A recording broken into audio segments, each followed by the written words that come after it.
La República de Platón. Platón escribe la República o Politeia durante la época dorada de Atenas, entre los años 389 y 369 a.C. Supone en parte una crítica a la Grecia de entonces, implicada en la guerra del Peloponeso, y también ataca a las consecuencias que trajo consigo la guerra con los persas, también llamadas guerras médicas. El interés por la riqueza trajo consigo el fin de la cohesión social. Habían tres preocupaciones en el entonces contexto en el que Platón escribe la República: la valentía, la moderación y la justicia, todo lo que dependía de lo que se hacía con el arete o la excelencia de los mejores. En el diálogo más que nada, Platón intenta centrarse en esto que es la justicia y las consecuencias que puede tener el ser injusto. En el libro primero de la República participa Sócrates, Polemarco, Trasímaco, Glaucón, Adimanto y Céfalo. Este diálogo comienza hablando sobre la vejez con Céfalo, en la que Céfalo designa la vejez como una liberación que trae consigo la paz, pues en esta cesan los apetitos del cuerpo. A lo que en ello entra la palabra justicia. Y pues Sócrates dice que quien ha vivido justamente es quien goza de paz en la vejez. Con esto se da que Céfalo vaya a definir la justicia, que la define como decir la verdad y devolver lo que se nos presta. Luego Céfalo debía ir a cumplir con algunas obligaciones, a lo que en el diálogo entra Polemarco para defender la idea de su padre. Es entonces que Polemarco nos va a definir la justicia como algo útil, que es beneficioso para los amigos y perjudicial para los enemigos, lo cual Sócrates va a rebatir, pues dirá que la justicia es una excelencia humana, y que tal excelencia no puede obrar con maldad. Por lo tanto, lo excelente no puede engendrar maldad. Por lo tanto, no es la justicia quien beneficia a algunos y perjudica a otros, pues la función de lo justo no es perjudicar. Es de ahí que se da vuelta la conversación y se declara que perjudicar a los demás es una función de los injustos. Entrando en ese momento a la conversación, Trasímaco nos viene a definir que lo justo es lo que conviene al más fuerte. Lo justo es aquello que pone al más fuerte encima de los más débiles. Para ello, Sócrates pregunta que en dónde se puede ver eso más claramente, a lo cual Trasímaco va a dar un ejemplo del Estado y lo justo. Es entonces que Trasímaco nos da un vistazo de que en el Estado gobierna el más fuerte. Lo justo es aquello que conviene dictar a quien está establecido en el gobierno, ya que éste, al estar encima de los débiles, dicta solo leyes que le convenzan o a quien ostenta el poder. De esta manera es que las leyes que se dictan solo favorecen a quienes mandan. Pero es ahí donde Trasímaco se equivoca, pues Sócrates rebate, diciendo que el que gobierna examina y dispone lo que conviene al gobernado. Pues viendo así, la política o quienes gobiernan están profesando un arte, y nace esta idea del arte, y como quien practica su profesión, debe examinar lo que conviene a aquello que lo vuelve en arte. Es así que quien gobierna o quien manda en la política examina aquello que favorece a los que están bajo su mando. Ya luego, saliendo mal parado de la conversación, de igual manera, Trasímaco busca reivindicar otra de sus ideas, diciendo que la vida del injusto es más provechosa y es más feliz, y que quienes censuran la injusticia lo hacen porque no son capaces de practicarla, aunque quisieran, pues como se ha dicho, son aquellos los débiles, que no pueden practicar las injusticias, y en cambio son los fuertes aquellos que son capaces de practicar la injusticia sin temor. En lo que Sócrates vuelve a rebatir las ideas de Trasímaco sobre lo injusto, pues la justicia, como se había dicho antes, es excelencia, y la injusticia es malogro e ignorancia. Un estado de hombres de bien siempre ha de triunfar. poniendo en ese contexto a el anterior ejemplo dado por Trasímaco sobre el estado de los injustos. Y es ahí donde Sócrates nos dice que el estado de aquellos que cometen injusticias es incapaz de triunfar, pues se terminarían cometiendo injusticias entre ellos mismos. Por lo tanto, se podría decir que el justo es aquel que practicando su excelencia como persona es capaz de alcanzar todo cuanto se proponga, y sin embargo, el injusto es aquel que no consigue nada, pues termina por sabotearse a sí mismo y a los demás. A esto Glaucón entra en la conversación proponiendo que sea Sócrates quien defina la justicia con sus propias palabras, a lo que Glaucón propone un contexto en el que se dé que un anillo, más exactamente el anillo de Giges, quien es capaz de dotar a quien lo posea de poder ser invisible. Y es ahí donde Glaucón nos presenta que si se le da este poder tanto a un hombre justo como a un injusto, el poder de hacer cuanto quieran, ambos tomarán el camino de la injusticia. Pues nadie es justo de manera voluntaria, o así lo propone Glaucón, obviamente sin creer realmente en eso. Pues uno parece ser justo solo por los honores que la justicia aparente nos brinda. Una ilusión de virtud ante los demás, una ilusión de que uno es virtuoso. Pero no, para Sócrates la justicia es propia del individuo, que es justo, pues un hombre que vive en la excelencia de ser virtuoso no sería capaz de cometer injusticias por más que nadie lo vea. Y es ahí donde Sócrates nos va a presentar aquella justicia que es propia tanto de un individuo y de su estado, pues en el estado se ve más reflejado lo que vendría a ser la justicia. Para poder dar lugar a que los individuos sean honrados y justos, Sócrates nos propone un estado en el cual el individuo sea un guardián, sea hombre o mujer. Estos deberán ser educados mediante la música y la gimnasia. La música para la cultivación del alma y la gimnasia para la cultivación del cuerpo. También deben ser educados mediante los mitos, en los cuales Dios siempre ha de ser bueno, y los cuales también deberán enseñar al guardián del Estado que no hay que temerle a la muerte. También nos instruye que aquel guardián del Estado debe ser moderado, tanto en su comida como en su bebida y en el sexo.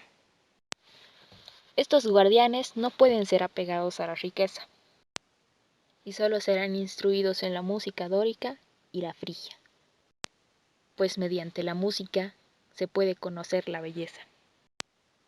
Para esto es que se nos presenta el guardián del Estado, viéndolo como un ejemplo mismo de la excelencia y de la justicia.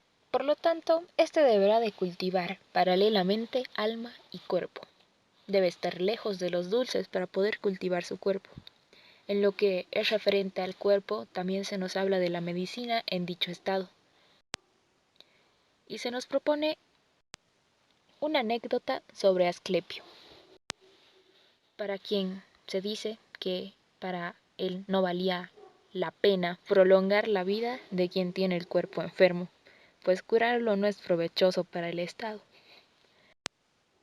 En lo que refiere a esto, a mí me parece que es más una necropolítica, pues pareciera ser un estado en el que se decide quién debe vivir y quién debe morir, pues algunos individuos no son ni provechosos para el Estado ni provechosos para sí mismos, algo en lo que no he concordado en la lectura del libro. A esto es que se suma que hay una ley primera, en la que el discurso acerca de los dioses los deben mostrar como buenos, y para el siguiente una ley segunda, que los médicos y los jueces dieran lugar a prolongar la vida de quienes dan provecho al Estado. Pues hablando del lado de los jueces, aquellos deben condenar a las almas perversas, y en cuanto a los médicos deben de condenar a las personas mal constituidas físicamente. Ambos deben ser condenados a muerte. Algo que destaca también en la república que se nos plantea, o en este estado ideal que se nos plantea, es que mujeres e hijos deben ser comunes. Las cosas deben ser comunes al máximo posible. Quizás es aquí donde se nos muestra que para Platón el comunismo hubiera estado en el auge mismo de sus ideales. Es así que se nos muestra que quienes deberían gobernar son aquellos guardianes del Estado que han logrado cumplir con todas sus obligaciones en la máxima excelencia. Pero también es que se habla de la educación del mismo gobernador del Estado, pues estos filósofos deberán ser educados a su tiempo, con filosofía desde la más temprana edad, pero obviamente la que les corresponde. Estos no deberán de debatir, no hasta ser viejos, pues al debatir de jóvenes es que se distorsionan las ideas solo con el afán de ganar en un debate, y no realmente de llegar al verdadero conocimiento. Se podría decir que el filósofo es ese individuo que representa lo más excelente, la virtud misma, es el hombre justo mismo. Es ahí donde se dice que un estado sabio que deja a la parte racional, es decir, los filósofos, gobernar, es un estado que puede llamarse virtuoso. De ahí se nos dice que aquellos deben ser dueños de sí mismos, pues para esto se interpreta que el decir que uno es dueño de sí mismo se habla exactamente del alma, pues en el alma es que radican todas las virtudes. Uno es dueño de sí mismo cuando lo mejor de sí es aquella parte que domina lo peor y se declara dueña de sí misma. Es un alma moderada. Es ahí donde se logra una armonía natural.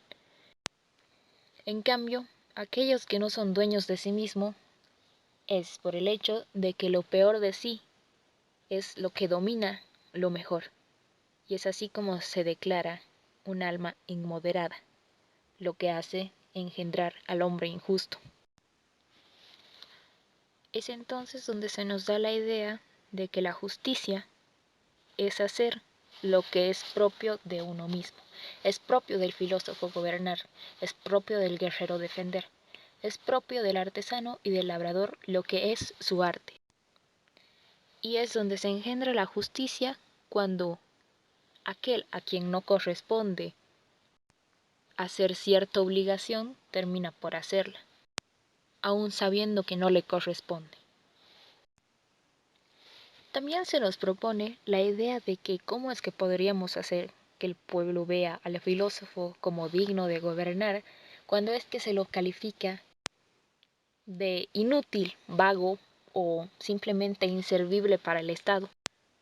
Es ahí donde Sócrates nos muestra, según el discurso, que esta mirada ante la filosofía se debe a que son aquellos a quienes no corresponde hacer filosofía, son los que están filosofando, o lo que ellos creen que es filosofar.